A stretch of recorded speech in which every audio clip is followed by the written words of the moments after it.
Satgas Pangan Polri pada Rabu 27 Maret 2024 menggelar dialog publik untuk memastikan ketersediaan dan keterjangkauan harga pangan jelang dan pasca Lebaran 2024.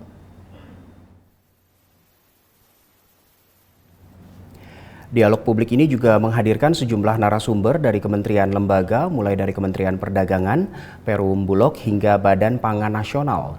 Dalam pembukaannya, Kepala Biro Penerangan Masyarakat Polri, Brigjen Trunoyudo Wisnu Andiko menjelaskan, setiap tahunnya ketersediaan dan keterjangkauan harga pangan selalu berfluktuasi menjelang hingga pasca Lebaran. Kondisi ini terjadi salah satunya akibat meningkatnya konsumsi masyarakat yang juga bergantung pada ketersediaan stok dan jalur distribusi. Namun Satgas Pangan Polri memastikan stok pangan jelang hingga pasca Lebaran tahun ini aman. Meski demikian, Satgas Pangan Polri tetap akan mengawal proses distribusi bahan pangan. Dan yang ketiga diberikan kepada Kepala Biro Perencanaan Kerjasama dan Humas Badan Pangan Nasional, Bapak Budi Waryanto, dan yang terakhir diberikan kepada narasumber. Dan untuk mengetahui lebih lanjut apa saja yang menjadi pembicaraan dalam diskusi publik Satgas Pangan hari ini, kita sudah terhubung dengan reporter Polri TV Faris Hasni. Faris, silahkan dengan laporannya.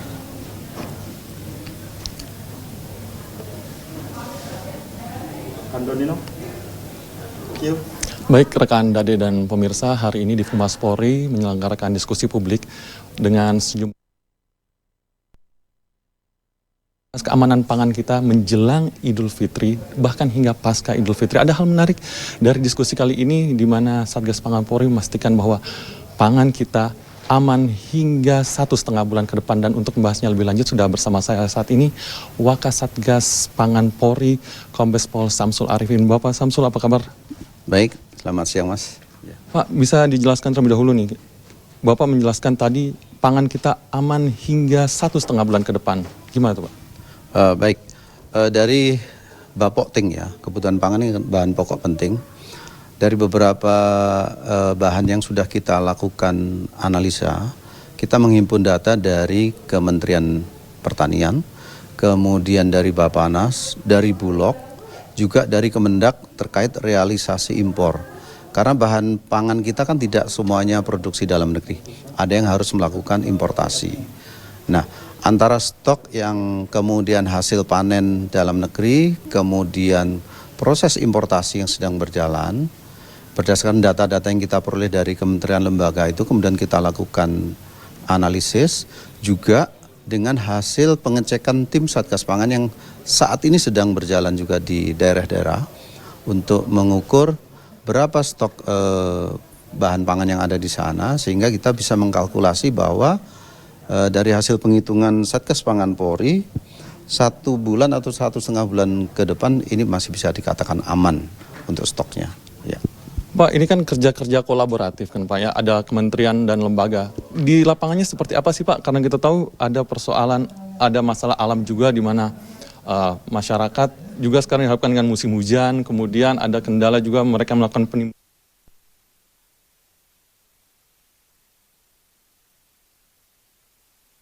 atau beras. Kementerian Pertanian di awal tahun sudah mengeluarkan prognosa. Jadi perkiraan berapa jumlah panen yang akan dilaksanakan oleh Indonesia. Kemudian dilaksanakan untuk mencukupi namanya cadangan beras pemerintah.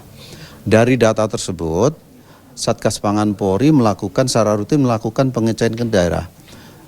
Mana daerah yang mengalami hambatan, misalnya gagal panen karena hama, karena bencana, berapa luasannya, berapa jumlah panennya, sehingga kita bisa lakukan penghitungan bulan ini di tahun ini, kemudian bulan apa sepanjang tahun ini yang gagal panen berapa, sehingga terjadi berapa penurunan yang seharusnya dari angka yang sudah dilaksanakan oleh penghitungan oleh.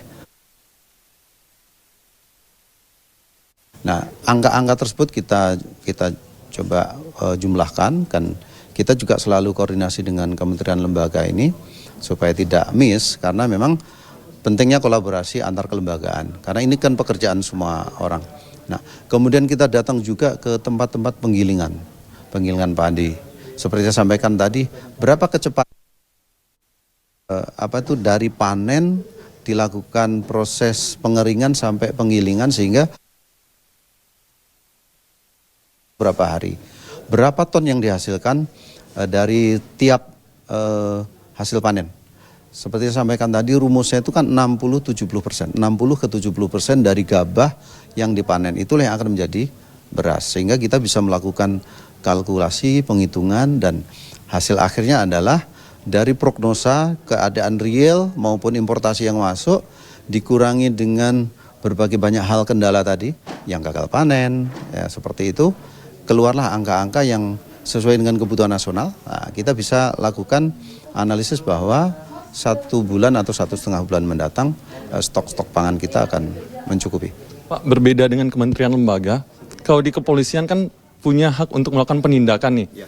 Nah, untuk mereka yang melakukan kejahatan dalam proses distribusi pangan ini, melakukan penimbunan atau apapun itu Pak, proses penindakannya akan seperti apa nanti? Baik, Polri melaksanakan penindakan, tapi ini adalah pilihan terakhir. Sebagaimana saya sampaikan tadi, ultimum remedium. Penegakan hukum atau penindakan adalah langkah terakhir. Yang kita lakukan di awal-awal tindakan preemptif, preventif berupa monitoring, pengendalian.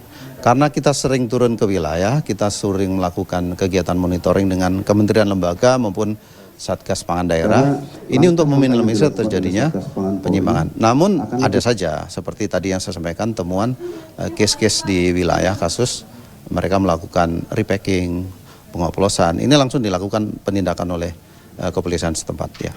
Baik, Kombes Pol Samsul Arifin, terima kasih banyak Pak atas jawabannya Pak. Sama-sama. Baik rekan Dade, demikian tadi wawancara saya dengan Wakasatgas Pangan Polri, Kombes Pol Samsul Arifin. Kita berharap kondisi keamanan pangan kita menjelang hingga pasca Lebaran 2024 ini akan terus aman. Kembali kepada Anda di studio. Faris Hasni melaporkan langsung dari Jakarta. Terima kasih untuk laporan Anda. Kita ke informasi berikutnya pemirsa. Dalam rangka menyukseskan mudik balik Lebaran 2024, Kepala Korps Lalu Lintas Polri Irjen Pol Aan Suhanan menyerahkan 500 kendaraan roda 2 kepada Polda Banten hingga Polda Jawa Timur untuk tim urai kemacetan.